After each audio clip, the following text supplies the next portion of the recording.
So you mentioned the limbic system. So I'm sitting here, you're painting this picture when you're talking about serotonin and testosterone and dopamine. You get this picture in your head like, wow, every human being should just be running at this optimum thing where, hey, I'm going to go get some testosterone reward from my dopamine. And then when I'm done with that, I'm going to go hug my kids. And it seems like we should be in this perfect cycle of where everything is great because we're either in pursuit or in gratitude. And this is great.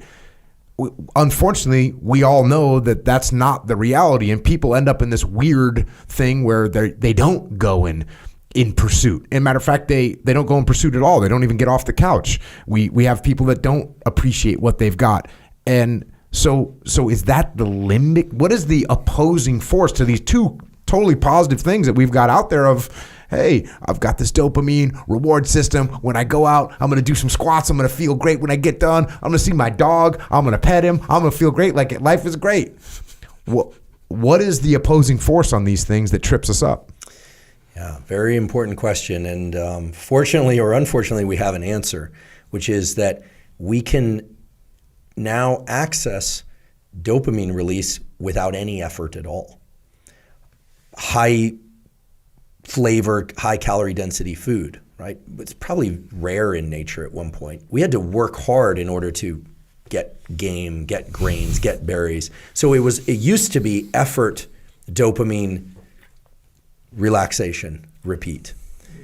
Now you can get enough dopamine from food. Remember the rat just sitting there? Mm-hmm. It won't cross the cage even because it has no dopamine, but most people are like the rat just sitting there just popping. Just on the couch. I saw this on the plane, and I'm not being disparaging of anybody, but I sat down next to this person and it was, and I was not shocked. I was actually just really dismayed. This person was sitting there kind of like hooded eyes. I don't think they had been drinking alcohol. It didn't smell like it.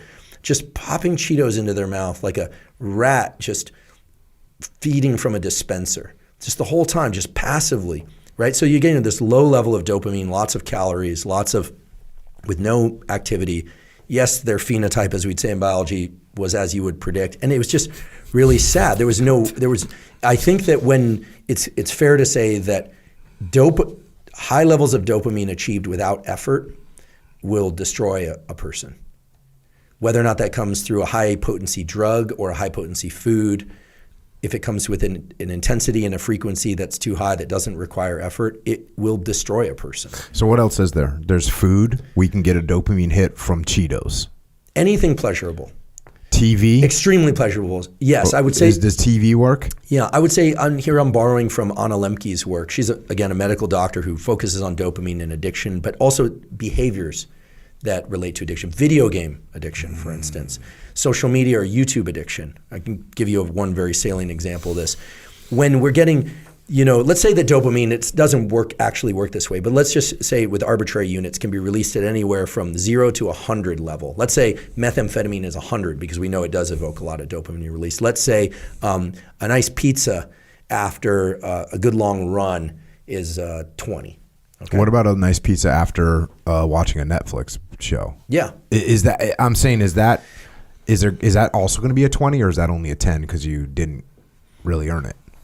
Well, it can be very pleasurable, but what's going to happen is that you're still getting dopamine and it's incremental, right? Remember I said earlier, stacking dopamine is dangerous. Mm-hmm. It's not that you have one reservoir or one kind of hydraulic system putting a pressure for dopamine and then you spend it all and it comes back. You have multiple things. So if you're listening to music and you're eating and you're having a good time, that's great. I mean, that's life. I mean, we want to encourage people not be total stoics and they want to enjoy life. But what's going to end up happening if you're just sitting there eating high calorie food, taking in a lot of sensory information that has you really wrapped with attention, there's really no incentive to be motivated to do anything else at a biological level.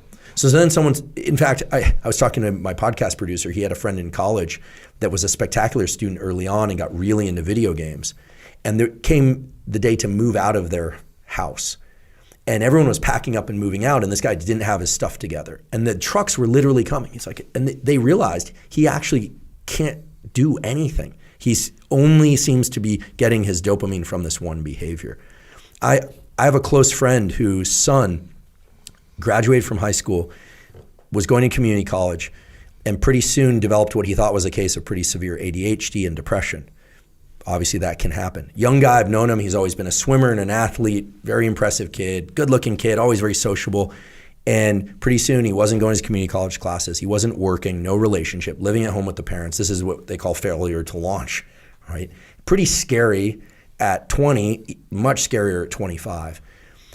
He heard Anna Lemke talk on a different podcast about the dopamine system, and he realized that he's spending all his time on YouTube, video games. He got a little bit into crypto and was kind of dabbling there, nothing, and he went on a complete fast of all these things.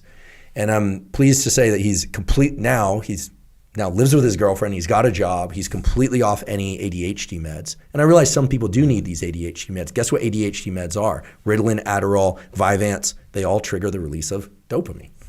It's a way of getting dopamine, and some people really need that.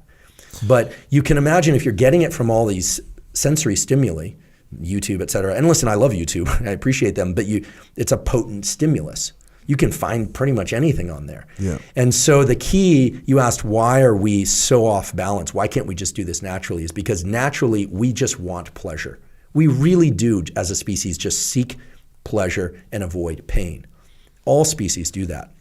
And now it takes a very deliberate, forebrain-oriented person who really actually associates their value and their self-image with effort and reward, not just reward, to get through this jungle of, plants that can basically just grab us and pull us down.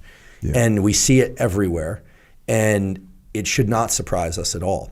And so is the key to completely discard with any pleasures? No, the key is put effort in front of pleasure, and you will and learn how to relax and access these other systems of serotonin, et cetera, and appreciation. And if you can do that, you can completely control the trajectory of your life. But pleasure without effort preceding it is absolutely deadly.